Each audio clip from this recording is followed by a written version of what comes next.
Shalom. Absalom était le fils de David et Absalom avait pour sœur Tamar. Il avait aussi un demi-frère qui s'appelait Amnon.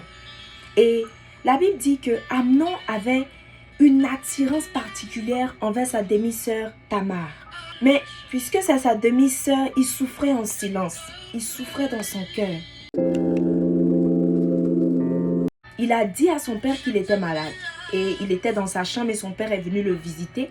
Et là, il a profité pour dire à son père, ce que je veux maintenant, c'est que ma sœur Tamar vienne dans ma chambre me préparer à manger. Et son père, lui, n'a rien vu de mal à cela. Il a demandé à sa sœur Tamar, sa demi-sœur, de rentrer dans la chambre et de lui faire à manger.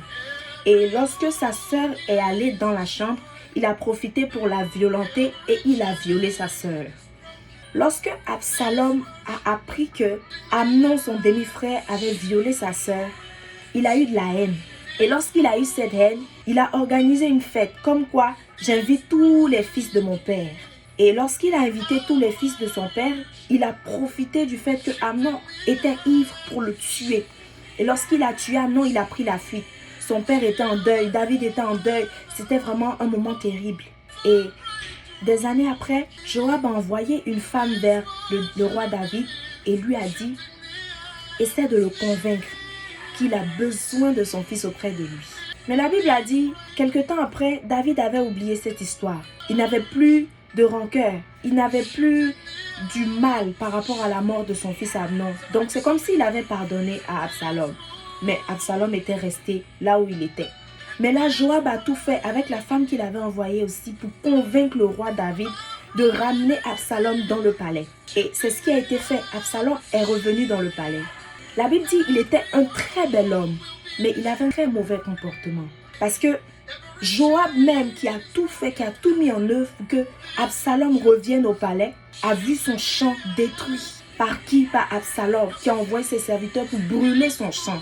À cause de quoi? Juste parce qu'il veut mettre la pression à Joab pour obtenir le pouvoir.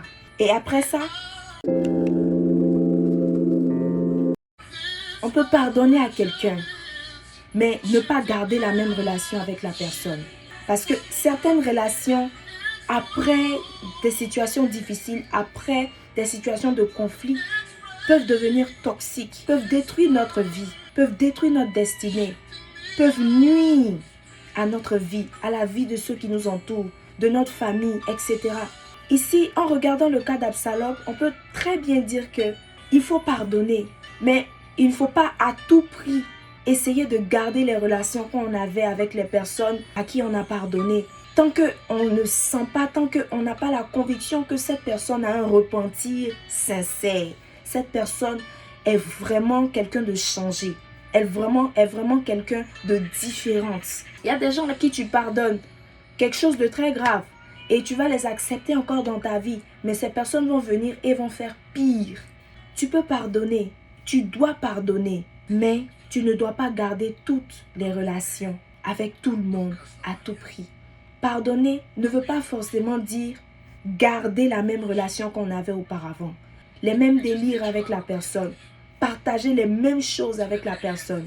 On peut pardonner et juste garder une distance avec certaines personnes. Parce que ces personnes, quel que soit ce que tu vas te dire, non, je sais que cette personne a changé parce que j'ai pardonné, parce qu'elle a réalisé, elle se rend compte que, voilà, elle a fait quelque chose de mauvais. Donc, je pense que cette personne a changé, je vais lui donner une autre chance et je vais renouer notre relation de plus belle. On va avoir la même relation qu'auparavant. Ce n'est pas avec tout le monde que ça fonctionne. Il faut vraiment faire très attention parce qu'il y a des personnes, quand elles vont revenir dans ta vie, après que tu leur aies pardonné et que vous aurez la même relation du départ, vont te faire plus de mal qu'auparavant.